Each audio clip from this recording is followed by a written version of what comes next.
Bounce Street Dance Company is a Swedish company, and they are a group of 7 members.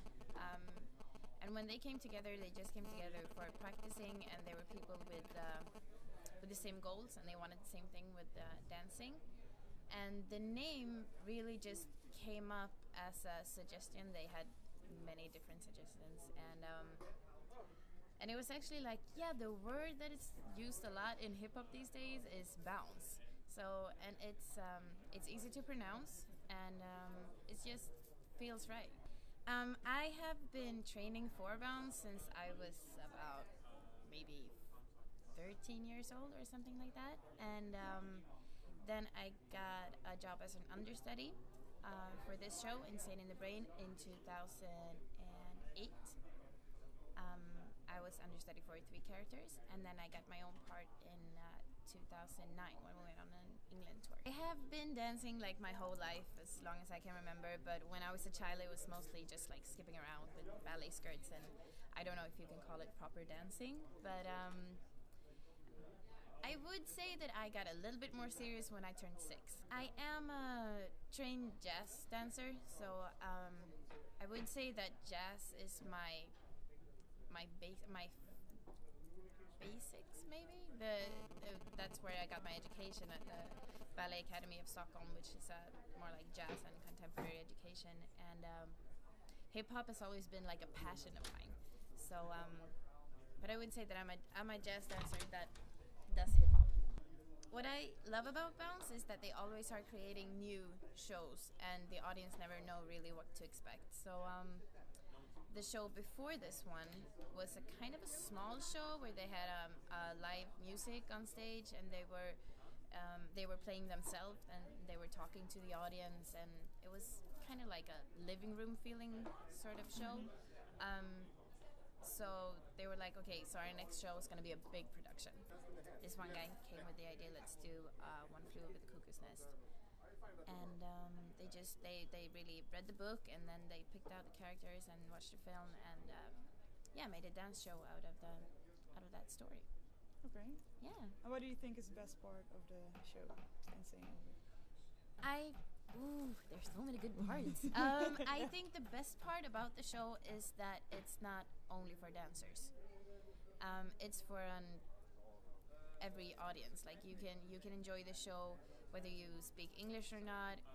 If you're 10, if you're like, actually my teacher in social society, he got Christmas gifts from his wife to go and see Bounce, and he's like 64 or something like that, and he really enjoys it. So that's really what I think is good, that they're doing a great show with dance that's not only for dancers. Today we came in, and it's a new stage, so we need to set markings so that everybody knows, because the transitions needs to be really smooth, like carrying in beds and putting out chairs. And so we tape the stage, putting spots like, okay, this bed goes here. We set the light, and we do a warm-up, about a 45 minutes warm-up. Then we do a run-through where we just like see that everything is the way it should be. And then we have like a good meal, and then we meet again, do a warm-up again, 45 minutes. We prep our clothes, and then we do we do a little gathering before we go on the show, and we hit it. I always need to go to the toilet, like right when I'm on stage. I'm like, no, I really need to go to the bathroom now, but I know that it's just in my mind. I don't know if anybody has like in the show that Avery needs to do like this. I don't know if anybody has that sort of weird thing, but everybody's like prepping in their own way. We're going to also Belgium and Germany and Norway. And so we're going to be back in Stockholm in May, and then we'll see what happens. That's the thing when you're, because I'm a freelance, so now I have a contract with Bounce, which is like a dream come true. And then in May, I'm just going to go and look for another job.